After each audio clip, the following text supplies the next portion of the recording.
Hace algunos años, cuando viajábamos con mi familia por la provincia de Buenos Aires, por la zona de Tandil, nos encontramos en la ruta durante varios kilómetros una niebla muy espesa.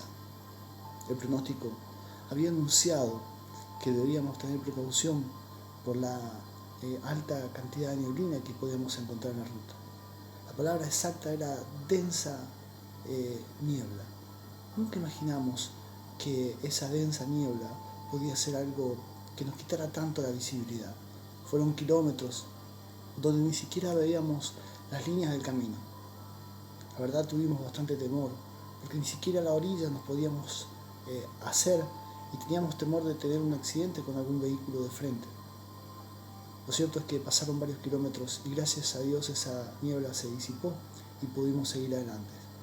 Las recomendaciones de la zona para transitar en nieblina es encender las balizas, disminuir la velocidad, no pasar a otro vehículo y en cuanto sea posible salir de la calzada.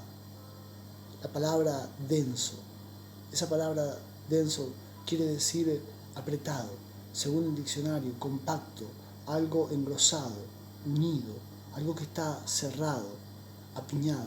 En sentido metafórico se llama densidad a la oscuridad y a la confusión, y ahí que nosotros podamos decir densa oscuridad o niebla muy densa. Es por eso que en los días de niebla muy densa se recomienda no manejar o tener cuidado y precaución, porque son los días de mayor cantidad de accidentes en la ruta. Pero no solo en lo natural podemos ver o apreciar una densa oscuridad y las densas tinieblas, también en lo espiritual, y la Biblia nos habla de ello. En el libro de Isaías, en el capítulo 60, del versículo 2, dice la palabra de Dios: ahí he aquí que tinieblas cubrirán la tierra y densa oscuridad los pueblos. Cuando la Biblia habla de esto se refiere a periodos de gran oscuridad que continuamente suelen venir sobre el mundo entero por causa del pecado. Estos periodos de oscuridad, donde las tinieblas son densas, son periodos de angustia, son periodos de desesperación. Son los tiempos precisamente que estamos viviendo ahora, donde sobre las naciones enteras, sobre los pueblos, ha caído esta densa oscuridad, donde la gente no puede ver con claridad la salida a la situación que estamos viviendo con esta pandemia mundial. Hay temor, hay angustia, hay desesperación, hay incertidumbre por no saber cómo va a terminar todo esto. La buena noticia es que Dios nos da esperanza. Por eso que el título de este mensaje que te quiero compartir esta mañana se llama Fundamentos de Esperanza. Dios nos da esperanza y nos dice en su palabra que no para siempre será este periodo de densa oscuridad. Quiero hablarte una palabra en el libro de Isaías, el capítulo 8, al finalizar el capítulo, el versículo 22, y precisamente el capítulo 9, el versículo 1, que sigue inmediatamente. Dice la palabra de Dios allí: y mirarán a la tierra, y he aquí que tribulación y angustia y tinieblas y oscuridad, y serán sumidos en las tinieblas. Y el capítulo 9, versículo 1 dice: mas no habrá siempre oscuridad para la que ahora está en angustia, tal como la aflicción que le vino en el tiempo que livianamente tocaron la primera vez a la tierra de Zabulón y a la tierra de Neftalí, pues al fin llenará de gloria el camino del mar, de aquel lado del Jordán, en Galilea de los gentiles. Dios se glorifica en lo que el mundo desprecia. Cuando en el fútbol se habla de un buen entrenador, este buen entrenador, este buen director técnico, no es aquella persona que puede armar un equipo con las mejores figuras del mundo. Se caracteriza un buen entrenador o llega a ser un buen director técnico aquel que, teniendo jugadores que no tienen gran renombre y que tal vez no han sido tenidos en cuenta por otros equipos, logra con sabiduría armar un buen equipo. Ese llega a ser un buen director técnico. Dios es mucho más que eso, claro. Pero es por eso que la Biblia dice en 1 Corintios 1:28 que lo vil del mundo y lo menospreciado escogió Dios, y lo que no es, para deshacer lo que es. Aquí nos habla de la tierra de Zabulón y de la tierra de Neftalí.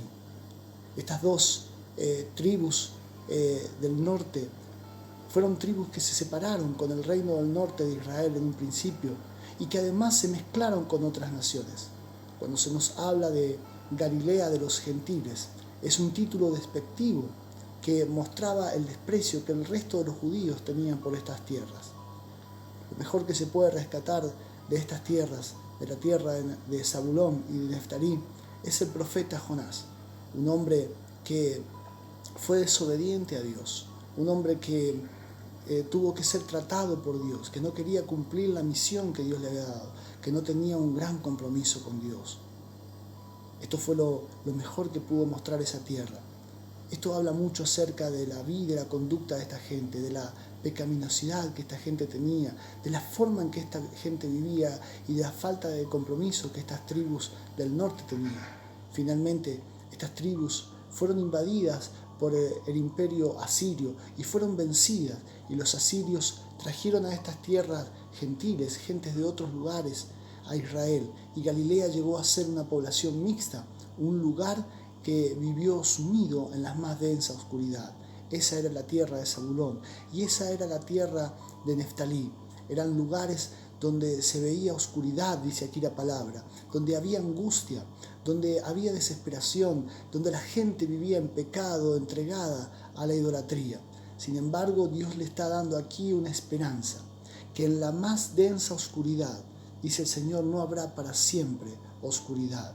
Esto será algo que va a pasar, esto será algo que Dios le estaba poniendo fin. Y lo que vemos en este pasaje y vamos a ver en esta mañana es que esa esperanza está vigente para nosotros si nos aferramos a esos fundamentos de la palabra de Dios. Quiero hablarte de 3 fundamentos que se desprenden en este pasaje, fundamentos de esperanza en medio de estos tiempos de tribulación, de angustia y de densa oscuridad. El primer fundamento que vamos a ver es en el versículo 2, y es que la luz de Dios vence toda oscuridad.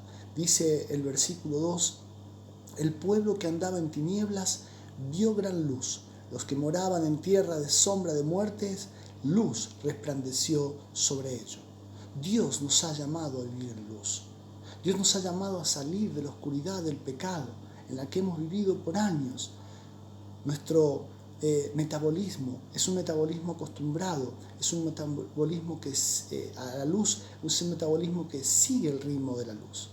Muchos han tratado de explicar la razón por la cual las películas de vampiros, ¿sí?, se muestra que los vampiros odian la luz. Y aunque han habido bastantes argumentos, una persona llamada Bram Stoker dio uno de los argumentos más curiosos, y es que los vampiros aprovechan los momentos de debilidad del ser humano, porque son en los momentos de luz, durante la luz, donde el ser humano está más fuerte y se siente debilitado en la oscuridad. Esto lo vemos a veces en la noche y en los temores del ser humano. Es notable que las mismas cosas que la gente le tiene miedo durante la noche, durante el día no le produce el mismo temor. ¿Cuántas veces hemos tenido temor en la noche? Y hemos visto aún en nuestra habitación cosas, y hemos visto sombras, y tal vez era algo que estaba allí en la habitación y nos produjo gran temor en la noche. Hay gente que no duerme en la noche y espera la luz del día para dormir porque vive aterrorizada con cosas. La realidad es que en la noche, en la oscuridad, el enemigo trabaja de una manera especial. Y Dios le da aquí esperanza a la tierra de Zabulón, de la tierra de Neftalí. Dice que era un pueblo que andaba en tinieblas, que andaba en oscuridad. Y por estar al norte fue la primer tierra que el imperio asirio invadió desde el norte. La primera tierra en conocer esa opresión, esa invasión del imperio asirio. Pero por ser también la primera tierra que vio esta invasión, el Señor también aquí le dice que va a ser la primera tierra que vería la luz. Esa luz se está refiriendo al nacimiento de nuestro Señor Jesucristo, porque Él nació en esa tierra. Ellos fueron los primeros en ver esa luz. La luz de Dios vence toda oscuridad, porque Dios tiene poder para disipar aún las más densas tinieblas. Colosenses capítulo 1, versículo 13, Dios dice allí que nos ha librado de la potestad de las tinieblas y nos ha trasladado al reino de su Hijo. Esto precisamente es nacer de nuevo. Esto significa nacer de nuevo.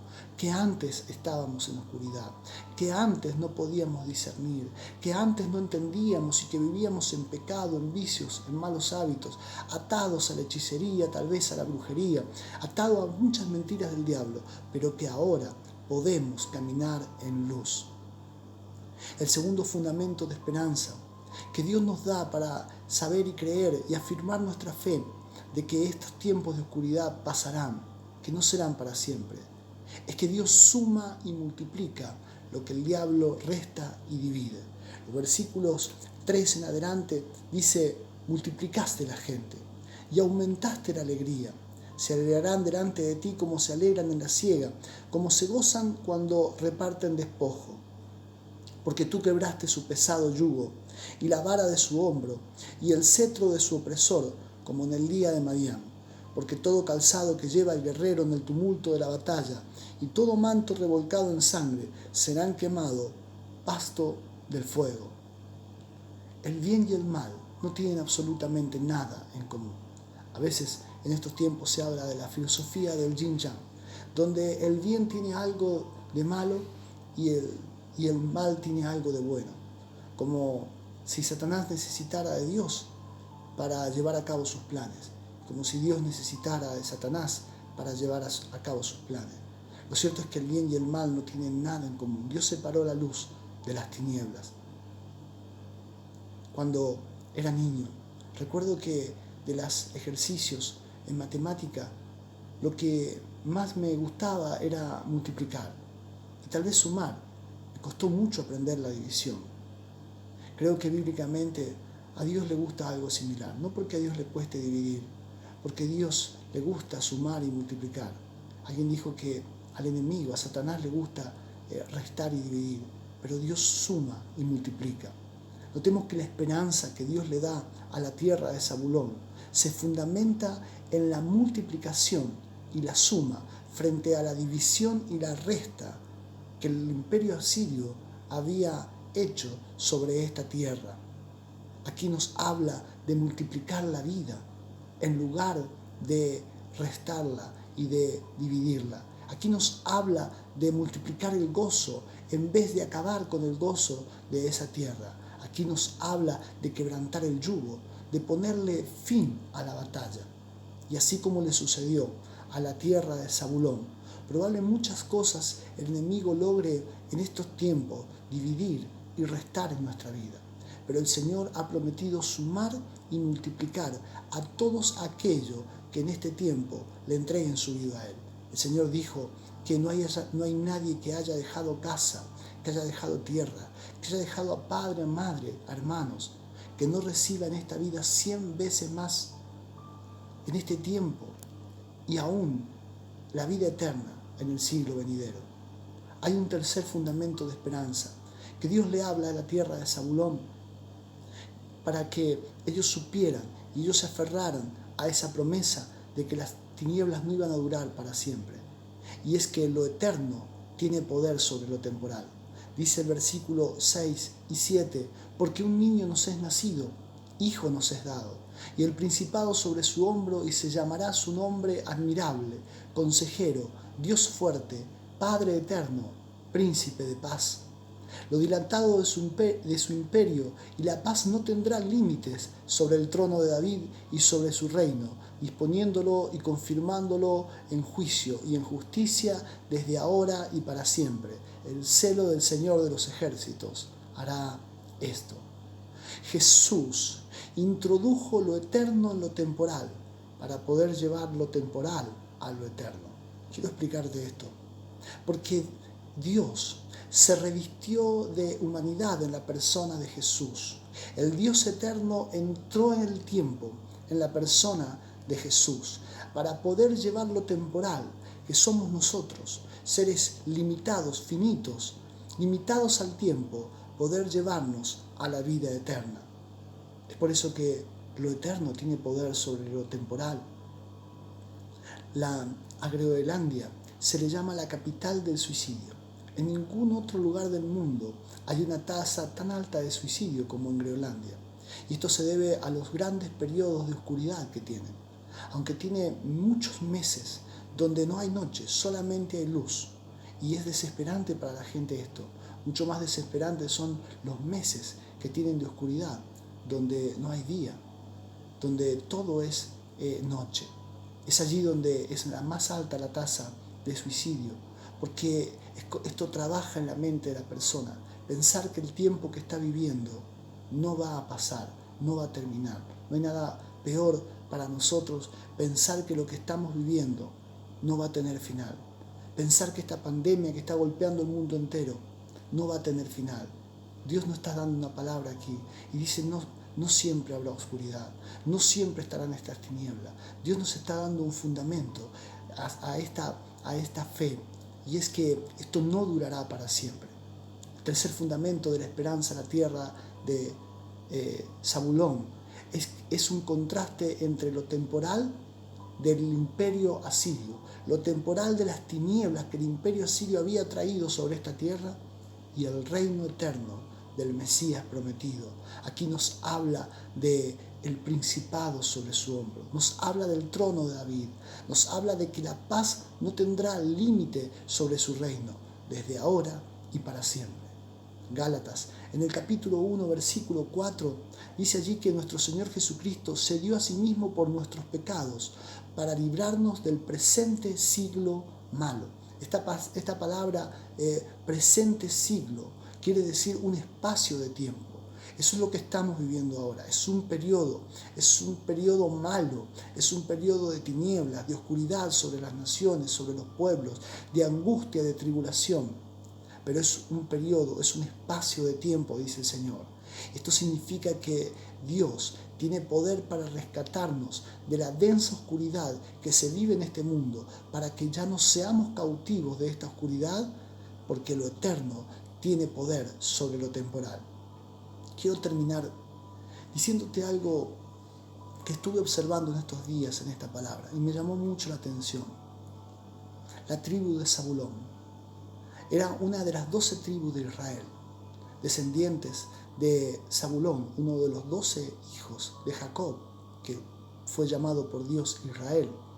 Y es notable que cuando allí en Josué, capítulo 19, cuando Zabulón recibe esta tierra del norte, dice la palabra que al igual que las otras tribus, le tocó en suerte esta tierra.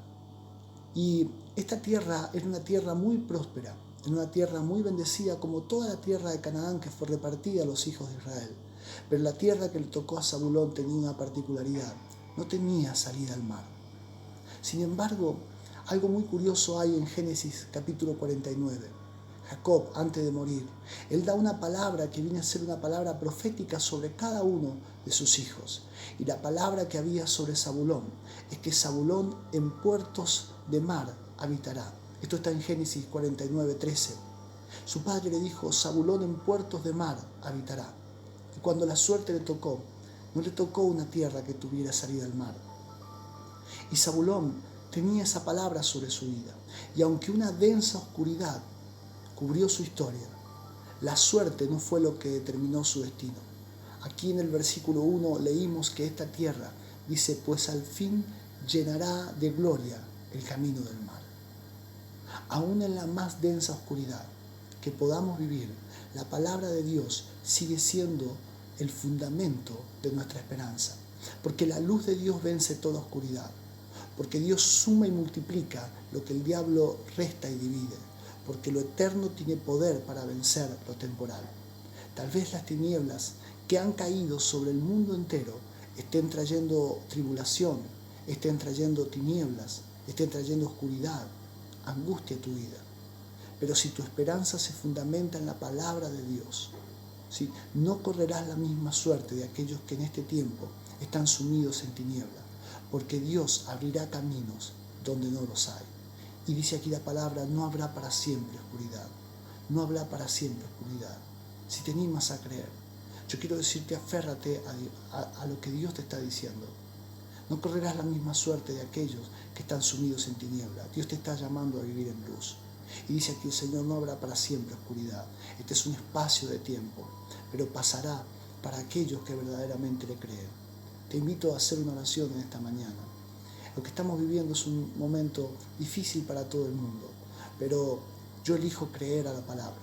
Puedes elegir lo mismo que yo y saber que este tiempo va a pasar y que Dios obrará poderosamente en aquellos que le creen y se glorificará en medio de esta situación.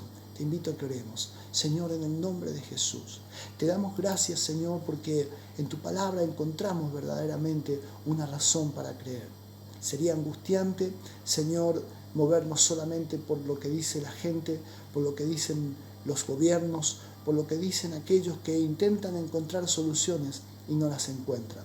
Vivimos tiempo de tribulación, como bien dice tu palabra.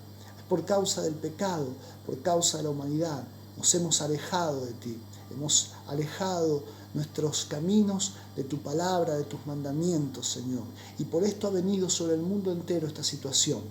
Pero gracias, Señor, porque aunque estemos en tinieblas, Señor, como la tierra de Zabulón, Señor, Dios mío, no necesitamos correr esa misma suerte, Señor, sino que, Dios mío, la palabra que hay sobre nuestra vida, Señor, Dios mío, puede ser la que determine nuestro destino.